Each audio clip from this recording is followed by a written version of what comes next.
We could all benefit from researchers seeking out connections with teachers.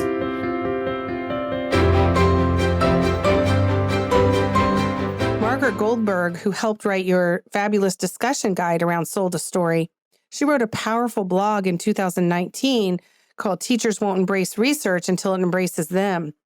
And in this blog, she talks a lot about, what's enticing about the idea that you discussed in Sold a Story.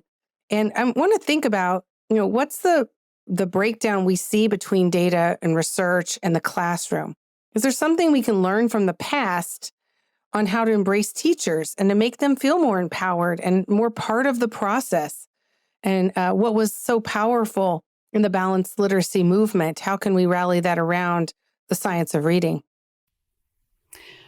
Well, I recommend everyone go read that piece by Margaret Goldberg, by the way. Teachers won't embrace research unless it embraces them, Margaret Goldberg.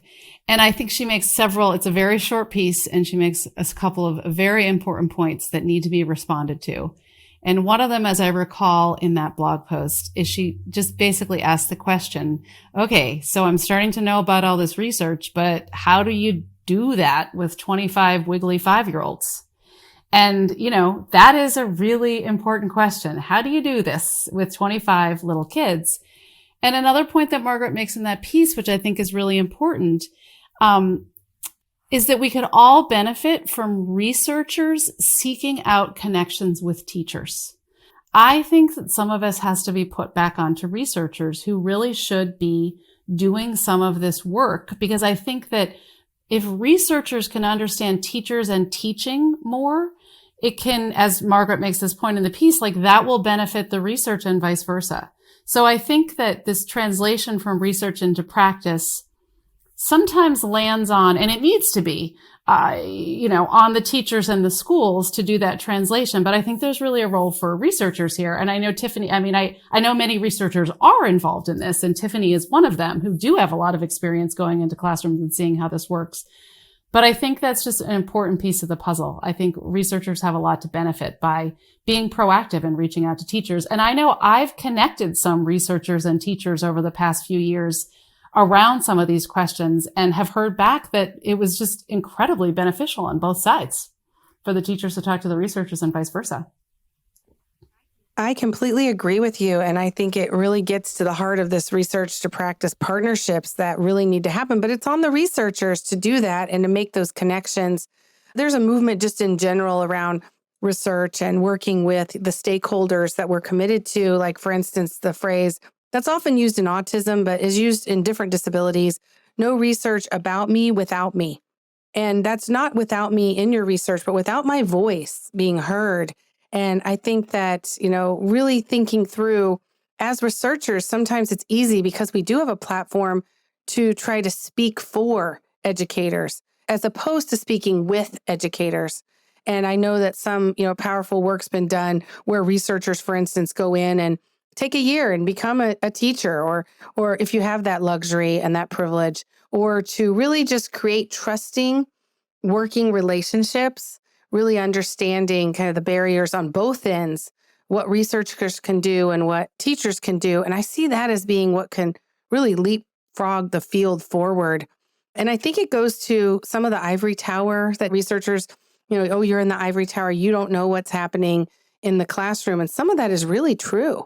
And so I really like being part of this movement of not just thinking about research to practice, but I often am thinking about practice to research. It's not one, unidirectional, but it's bidirectional. So I really appreciate that insight too. You know what? I just thought, I know there's a lot of people out there. There's a lot of foundations. There's a lot of people with resources and money who really want to do something to change this. What about a fellowship program that where researchers went, you paired up researchers and teachers, and they're like fellows together, and the researcher visits and maybe even does some teaching in the teacher's classroom, and the teacher visits with the professor and is involved in his or her research. It would just be a fascinating two-way street. Yeah, I hadn't really thought about that before. My husband I can't believe I'm bringing this up. This is not like a plug for my husband and his work, but it just made me think of this. My husband's a theater director and theater professor. And he does a project with his students and in theater settings called In Your Shoes.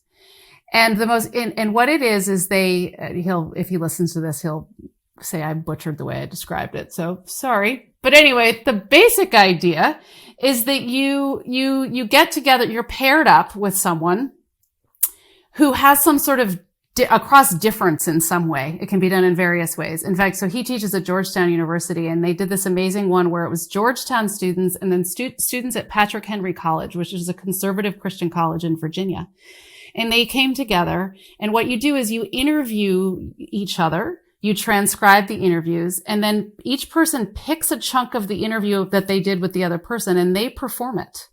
So they have to, and they do it in front of an audience. And so you try to get the mannerisms of the person and all that, but you're getting deeply inside something from someone else's perspective. You actually have to be them.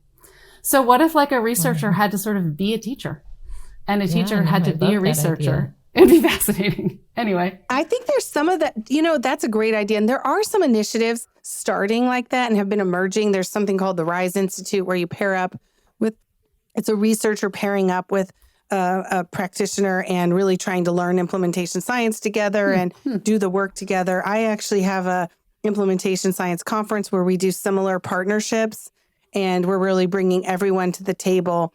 It's tricky because you have lots of different barriers and facilitators for each group. Yeah. But I think it's so important to do that. I tried to do a bit of that. I did this thing on my sabbatical last year I called Take a Scientist to Work Day. I asked if some of my partner school districts, if they'd be willing to just have me come in and just hang out with them, and I learned so much. They say they learned a lot, but I beg to differ. I learned much more from them. And it was just, it was a great experience, but I like the idea of making it even more formal and really encouraging it within our structures, to encourage this process. But you're right. There'd be so many barriers to it, and that's the problem. But it's like, let's figure out a way to get over some of those barriers and just do it in a few instances and have people write about it and communicate about it,